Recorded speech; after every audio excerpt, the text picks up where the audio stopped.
Yo, what is going on, y'all? V-Rob here. Today, what we got going on, we will be talking about this outlandish rumor that the Philadelphia 76ers and the LA Lakers could possibly do a Ben Simmons for LeBron James trade, y'all. It's coming out on Monday. NBC Sports writer Tom Habershaw reported that two executives told him, one being a rival of the Philadelphia 76ers and one being a Western Conference executive in the NBA, both said that it's early in that process. Leonard's shot fell through the net, but one Western Conference executive brought up a name that could be a Simmons trade target, LeBron James.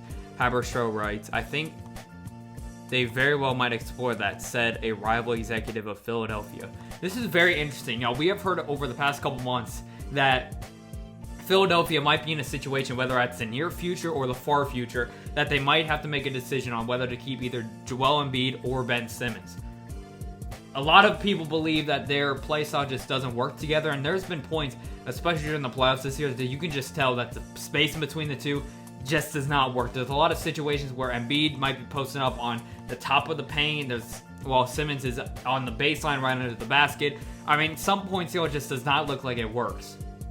You see throughout the playoffs, the Sixers actually looked their best when the offense was running through Jimmy Butler and Joel Embiid. Pick and rolls, Jimmy Butler getting his own shot off the dribble, somewhere in the mid-range area, Joel Embiid working in the post, Joel Embiid working off some pick and rolls, some pick and fades. So it's obviously a question that Philadelphia is looking to answer. Now, salary-wise, Ben Simmons is planning to make $8 million next year. LeBron is planning to make $37 million.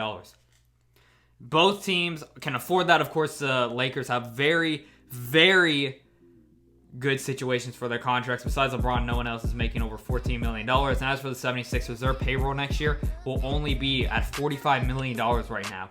Granted, they do have to still re-sign JJ Redick, Jimmy Butler, possibly Tobias Harris, possibly Barjanovic, Mike Scott, TJ McConnell. There are so many players that they have to still sign. But this year, they were spending $112 million.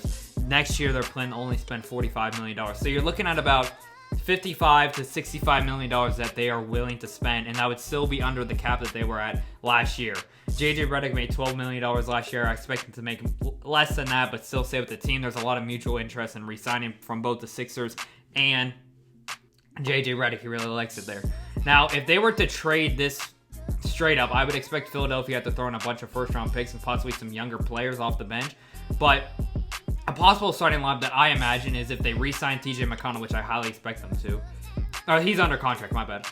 Is a starting lineup of TJ McConnell, JJ Redick, LeBron, Jimmy Butler / Tobias Harris, and Joel Embiid. I do not think that they will keep Jimmy Butler and Tobias Harris, especially if they have to sign off on LeBron's deal, which LeBron is a max player, making $37 million this year, $39 million the year after, and $40 million the year after that. So either one of those two, honestly, I feel both of them could contribute in different ways. Obviously, Jimmy Butler is a better player right now, but maybe it would somewhat be better to just have Tobias Harris more of a catch-and-shoot player. Jimmy Butler is someone more that can't really work in the catch-and-shoot game. He has to create his own dribbles, or his own shots. Another lineup that I imagine is that they could start LeBron at point guard, start JJ Redick in the backcourt with him. Like I said, either Tobias or Jimmy Butler. I plan on them re-signing at least one of the two. Mike Scott as a power forward. Mike Scott this year, at 30 years of age, has played absolutely amazing, shooting 40% from the field, 41% from three. Really someone that they could rely on to knock down some important shots in those games against the Brooklyn Nets. You also would have Joel Embiid at the center position. So LeBron, Redick, Jimmy Butler / Tobias Harris, Mike Scott, and Joel Embiid. Honestly, I think that's a very, very solid squad. In my opinion, could get them to the NBA Finals. Now looking at the LA Lakers side of things. Ben Simmons and Lonzo Ball together, maybe. You could look at a lineup possibly of Ben Simmons, Lonzo Ball, Ingram, Kuzma, and JaVale McGee if they re-sign him. The defense on that team would probably be one of the best defensive teams in the league, or has the potential to, especially with their new coach. Yes, I already forgot his name.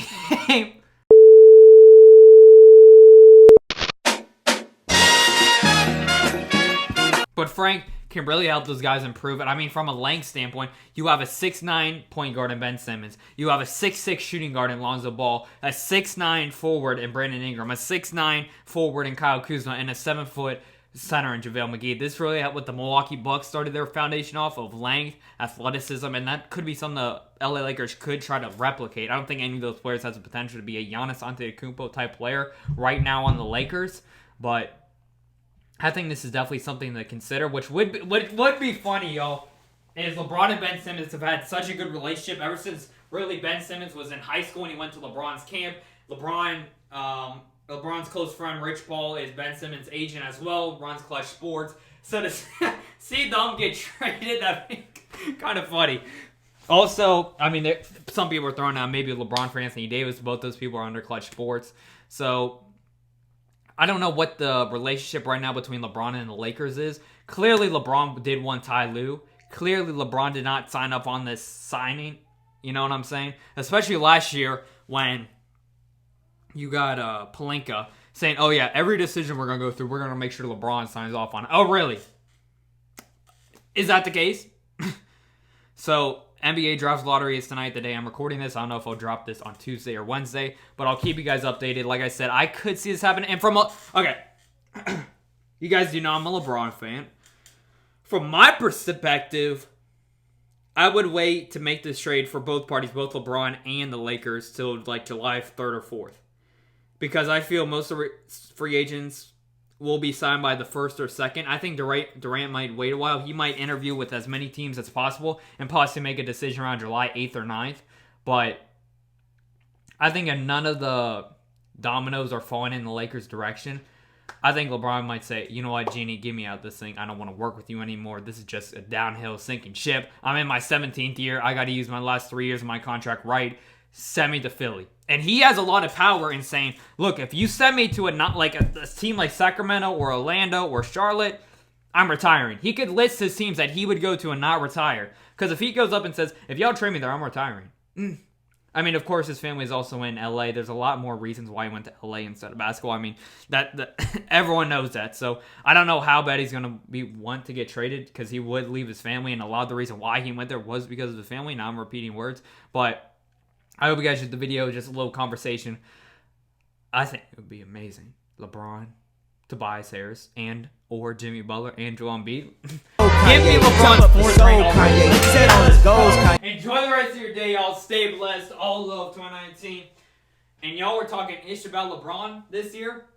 If you give him Joel Embiid, the best center in basketball, and Jimmy Butler or Tobias Harris, and JJ Redick, one of the best three-point shooters,